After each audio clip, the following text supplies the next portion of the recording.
Hey everybody, how's it going?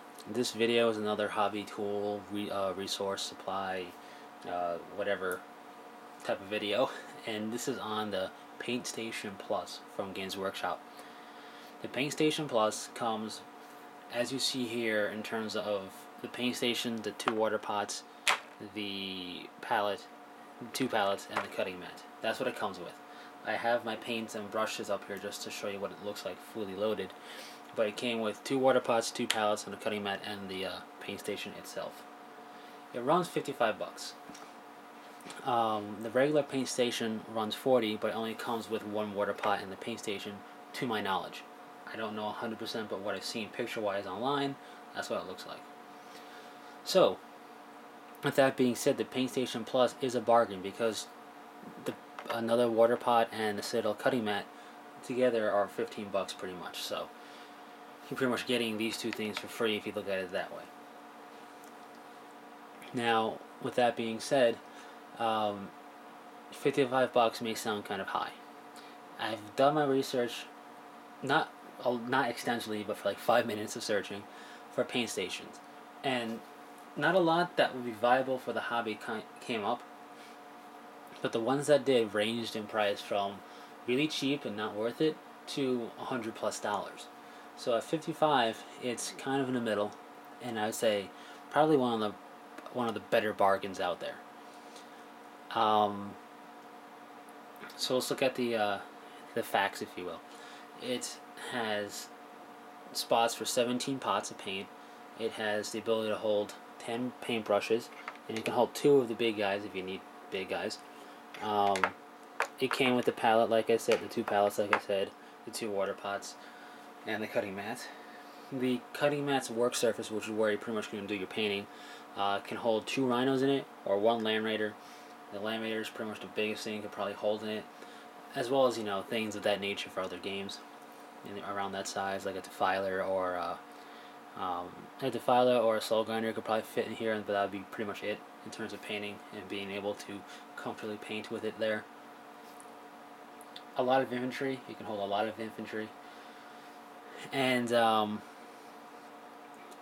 it's contoured on the bottom here, so it can fit in your lap, so you can paint while sitting pretty much anywhere. So if you don't have a TV and you want to watch TV while you paint, you can bring this with you somewhere, sit down and paint, and have everything you need. So with those stats put it down, it's not bad. 55 bucks, I honestly think it's a decent price for it. You probably look at it and go, I can get a Terminators for that much, so why not just get 5 Terminators and not get a paint station?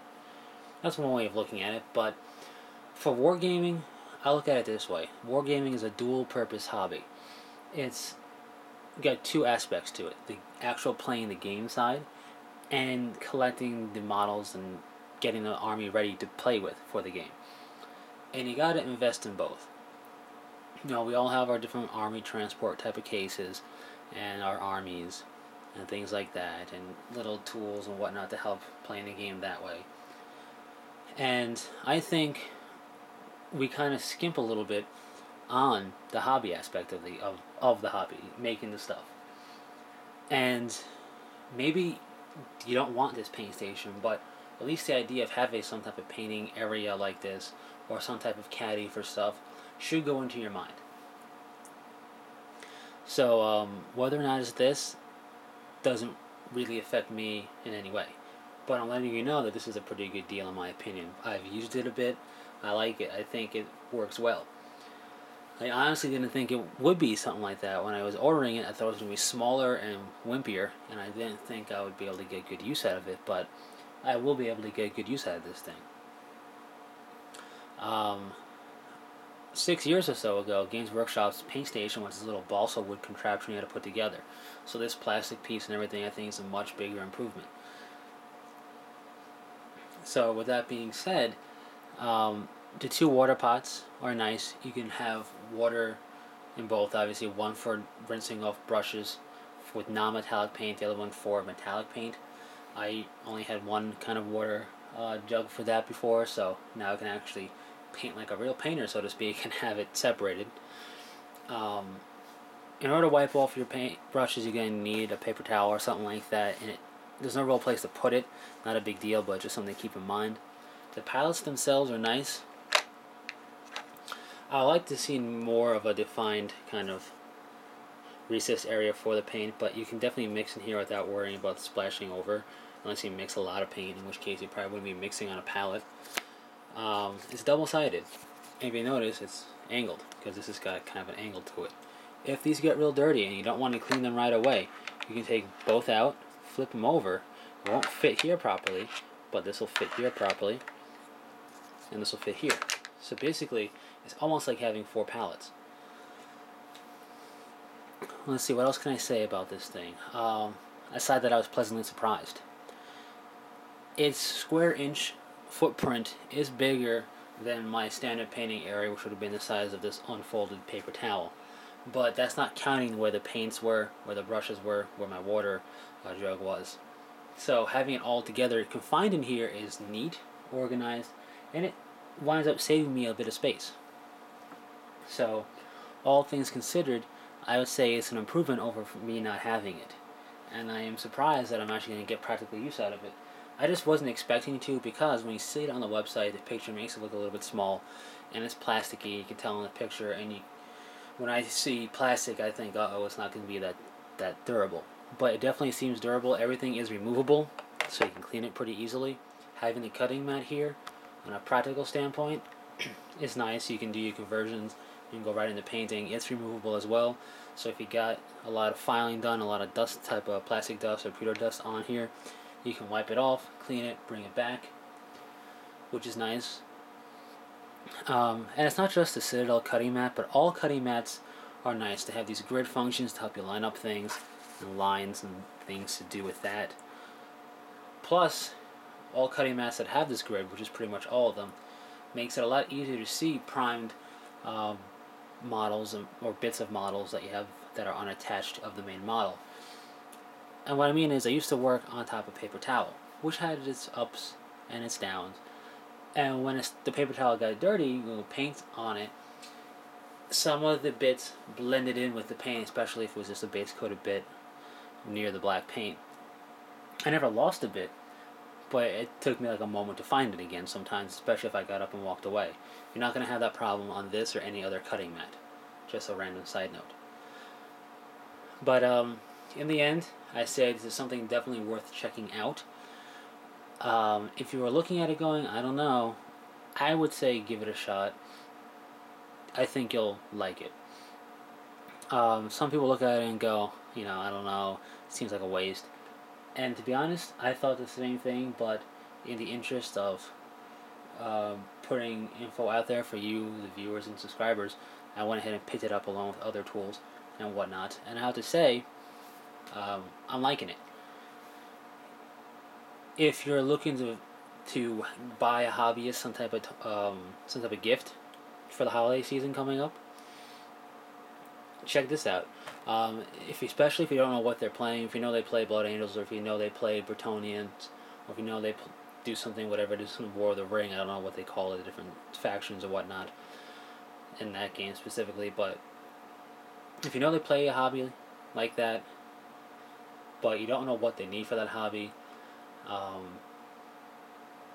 give this a check. Or maybe pick this up for them for the holiday season. If you are the hobbyist and people asking you what you want, you can tell them, look, go here to this website or go to this store or wherever and pick up the Citadel Paint Station Plus. It's definitely something that, as a gift for a hobbyist in the wargaming hobby, will be useful, because if you pick them up glue, that's always useful, but if you pick them up models, maybe it's not what they needed. Maybe you pick them up a Chaos Space Marine box and they really play regular Space Marines. You just gotta mix up because you're not a hobbyist. It can happen. Or maybe you picked them up Terminators, but they don't really have a need for Terminators, even though they're nice and cool. This, it's more utilitarian, regardless of what armor they play, regardless of what they have. This is a nice little thing to have. For some people, it may seem a novelty, especially those who can make up their own paint stations. And that's something I want to say. I could make up my own paint station and tailor it to how I want. I can make it. I can get the tool. I have the tools. I can get the supplies, I should say, and make it. But in all honesty, that's time I don't really have to spend on making something just so I can do the hobby. And not everybody has the know-how or the tools or the money. Not some. Well, the money is debatable depending on how cheap the supplies are. You can make it for cheaper than this. But if you don't have the tools, know-how, or the time, this is something that will be a good investment. And like I said, it's the convenience factor. Games Workshop makes everything you need for the hobby. I'm not saying that everything they have is worth getting, but because of that fact, I did a little bit of my own research. I picked this thing up, checked it out, and I would say it's worth getting. It's worth checking out and picking up. Yeah, $55 may seem like a lot to some people, and it is a decent chunk of change to drop on basically a big piece of plastic.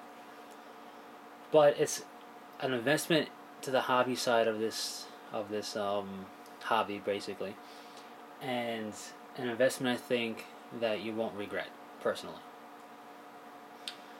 And also, paint station geared towards what we do, they're not that common as I thought they would be. Um, there are ones out there. There's some that are very extravagant, some that are very bare. I think we get a nice blend of um, not so much options, but of different things, including on what it can do. You know, hold 17 paint pots. That's a decent amount of paint pots. The 2 water pots, the brush holding, the cutting mat, and the palette. The palettes I think are a nice touch. And you don't have to hold just paint up here. You can hold glue up here. You can hold models up here. It all depends on how much paint you need and what, and all that jazz. How much paint you need and what you're painting. But anyways, that's it for this little ramble.